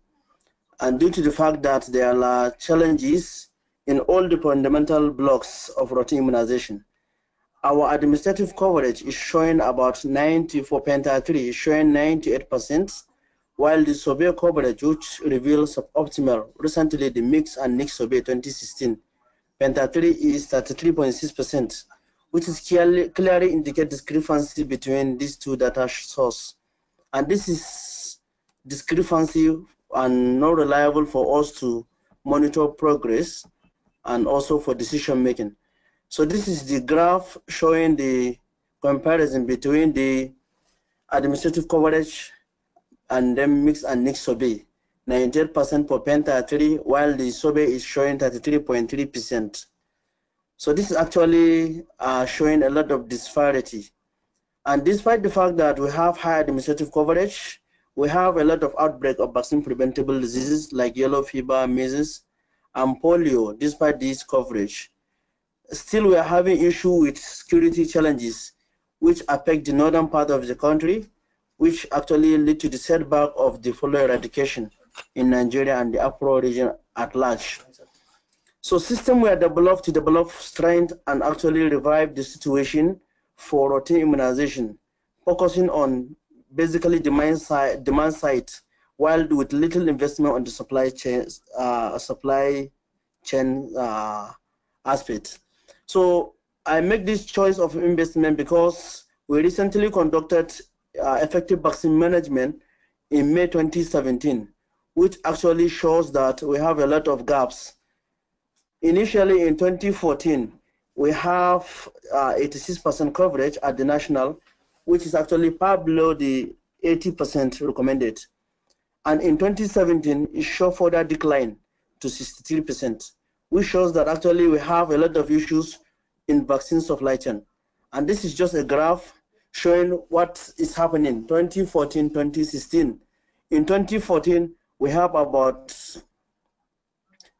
68%, while in 2017, we declined to 63, which shows that there is need to make a lot of intervention to revive the supply chain for further decline. Then this is just showing the data segregation at the national to the health facility level, the performance of the EVMA for 2017, which shows actually a lot of challenges. That was what made me to make the choice of invest in vaccine supply chain. So these are some of the findings from the vaccine supply chain, like inaccuracy of CC inventory at the national level, then use of freezers and refrigerators at the state instead of cold room. Then I finally make justification. Based on that, the justification are identified areas of weakness which need to be strengthened at various levels of supply chain to address present and future challenges of vaccine supply chain, and then develop comprehensive plan through which we can integrate vaccine supply chain with other health intervention. So I make the prioritization of 10 strategies, as you can see it. Then I prioritize 3 out of these 10. So the priorities are to update micro plan to ensure that all communities are included and targeted within session plans, to maintain functional cold chain and vaccine distribution system, establish a legal framework for immunization financing by creating and maintaining line item with national budget for vaccine supply and operation. Because Nigeria is in transition phase from Gavi support, so we need to actually start looking at alternative for vaccine supplies. So these are the details of my priorities. Micro plan update to reach all communities within the session plan. In Nigeria, the target population used at all levels was from the 2016 National Population Census, which was not realistic actually, and the immunization coverage at all levels is more than 90%, which shows that we need to review our micro plan to make it realistic. Then the second option is to maintain a functional cold chain and vaccine distribution system. As I earlier highlighted from the findings of the EVMA 2017, there was inaccurate CC inventory at national level, as well as at the subnational level, with associated with inconsistency of plan preventive maintenance. So the EVMA recently shows that we have 50% gap of new vaccine introduction. For us to introduce new vaccine in near future, we need to at least 50% increment in our cold chain space at all levels. Then thank you very much, Dr. Khalid. We are out of time, even though you are the last presenter. The principle of equity hopefully prevails, and I thank you for your understanding about the brutality with which I've had to curtail nearly every presenter, but that is one of the one of the issues that we worked on during the course. So this has been a wonderful event. I'm very glad Khalid made it, as well as the other presenters. Unfortunately, there were a few people who did not make it today, and this is part and parcel of the work of some of the fragile contexts or crisis or front lines that or fields that you work in. Comments for Khalid from Abdelwahid Noor: vaccine supply chain is challenging in many countries. Thanks for tackling this area. From Bakaja Ragav: Khalid, excellent presentation. You have exhaustive activities but feasible. Well done. Mohammed Nur Salim says, well done, Khalid. Savat Tribun Savath: thank you for maintaining functional cold chain is very important for responsive immunization of children. Integrated activities from the micro-planning to strengthen vaccine supply chain. Well done, Khalid. That's from Alan Blaise Tatsinku. And Raul Empoi and Gambwa, thanks a lot, everybody. So again, in 6 weeks, this group produced something quite remarkable. 390 pages of peer-reviewed action planning using the Global Routine Immunization Strategies and Practices guideline from the World Health Organization to describe ways, practical, tangible ways in which to progress towards better immunization outcomes. So thank you for those of you who had the patience and the interest to listen to the presentations, to the feedback from the participants about their experience of the course. Thank you to the 2016 alumni, and of course great deal of recognition to the World Health Organization for its support, and this is why I will now turn to Jill Milbal, who is who has been listening and who I am going to ask to close this event and tell us, as this is a commencement, at the beginning of something, what might be, what the future might look like for the GRISP scholars. Over to you, Jamil. Yeah, thank you very much, Reda. Before I forget, we all need to thank Reda for his immeasurable support. Also, there are so many things that one can learn from Reda, and not only just patience, but also patience with technology, also willingness to help everybody, and also for me, just learning technical things of how to conduct online meetings and the kind of etiquettes you need for conducting a course online. So I think all the colleagues, all the participants, all the participants that are there today for the call feel that Reda, you've really put on taken a lot of work for, even during the weekends. So really thank you very much for all your support. This course could not have gone the way it has gone, with so much satisfaction from all the participants. So a big thank you to you, Reda. And I think all the participants would put things like that in the chat. I also want to thank Hannah, who was the first, it was his first time supporting the GRISP online course, and he's also been very, very supportive and very helpful with people who had initial problems with Scholar to get in. You both really made this online course seem seamless. I mean, it's really surprising how we were able to have these calls without many technical glitches. So I think we all learned a lot from the skills that you brought into the course. Then I would also like to just reiterate what Diana had said about hope, expectation, and ask. So the hope is that you would be able to take these projects and see if they can be implemented at the country level, and I expect that you would share the learnings that you had in this course with others, and the ask would be that you serve as an alumni, stay in touch, and also give us good feedback. Give us feedback on what can be improved, and also on the different other courses that can be delivered using this methodology. So we're currently sort of talking with the Gates Foundation to see how this Scholar approach could be used for other topics as well. So I encourage you to think of other ideas where you think this kind of approach could be useful. I also would like to mention that we are looking into ways where we can support you financially to implement these projects. There are certain grants that are for country level, like for example the CDC grants, and there are also now Gavi has gives countries some support in terms of funding their activities for improving routine immunization. So we're going to be talking to Gavi and seeing how maybe the work that you have done can also be supported with the right kind of resources.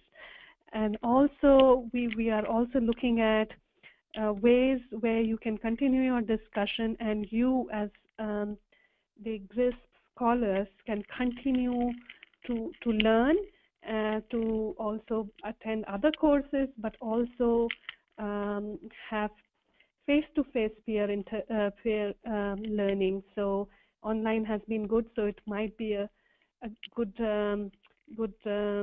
learning if we can have some kind of a face-to-face meeting. We might not be able to accommodate everybody, so that's why we are still thinking of ways where we can provide that opportunity to some of you.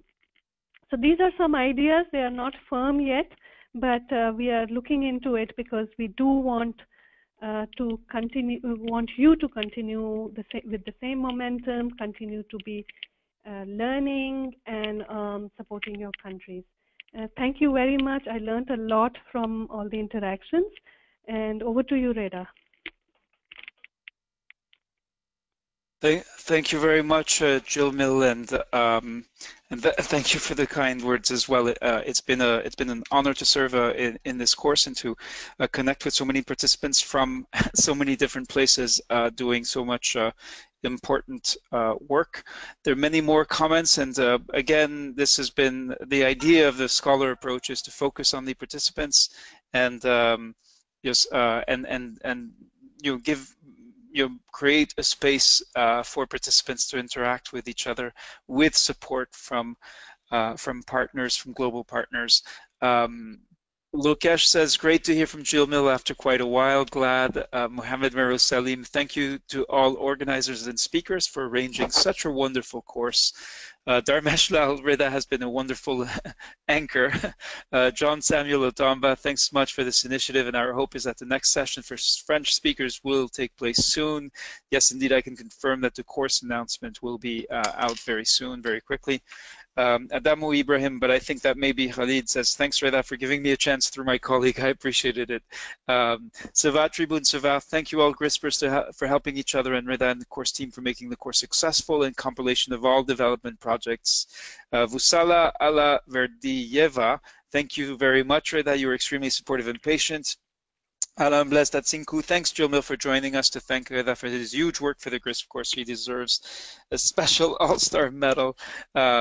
Thanks also to WHO and UNICEF supportive teams. It was a pleasure working beside you. Iyad Omar Mustafa Abdelgadir, thank you. Such a distinctive course and experience, recommended to be the method of learning for EPI. Best wishes for all. Pankaja Ragav, face-to-face meeting is a great idea, Jill Mill and Jaurès Churchill Rabe Manantena. Thanks for sharing all your points of view. Very interesting with 3 exclamation marks. Alain Blaise Tatsinku, thanks for those who were able to present.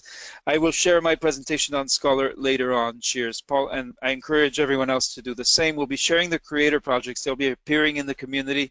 And then also on your project will also be featured on your profile page. So that's private for the community, but we also may be asking you, about sharing this more, at least some of the projects more widely.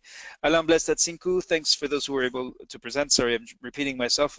Paul Sanga, thank you very much, Jill Mill, for your kind words and inspiration. Savat Tribun Savat says the same. And then Ravagandra Patel Shitimela, thank you, Reda. You've been a motivator for many of the participants. That's always a pleasure to hear. All right, so 2 hours and 17 minutes in, we, I believe, can now close commencement and begin or continue to engage in Scholar and in future initiatives. And we'll be looking to your creativity, to your ideas. I know that Alex and others have been quite vocal and quite explicit about the need for more ways to connect and network and strengthen each other, grow from each other's strengths. So my fervent wish is that this will come to fruition, and if it does, it'll be thanks to the to the way in which you have distinguished yourselves in courses and initiatives like this one. So I'm now going to unmute everyone, and it's with a bit of a tinge of sadness, if not, and a tear in my eye. Thank you. Commencement. Thank you for your patience, your participation, your contribution. Yes, it's Dr. Merouz from Pakistan. Well, miss you all. Thank you all. Okay. Thank you all. Okay, thank you. Good night. So we are Next Okay. training. Goodbye. Bye. I miss you already.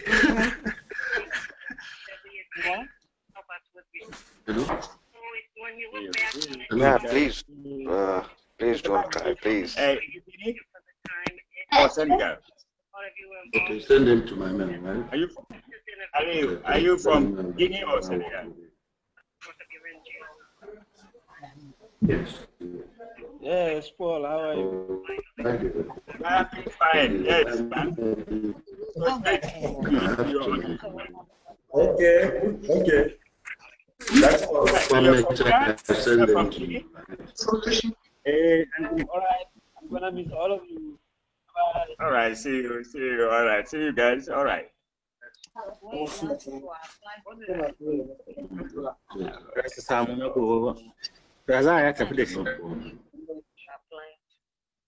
Sizo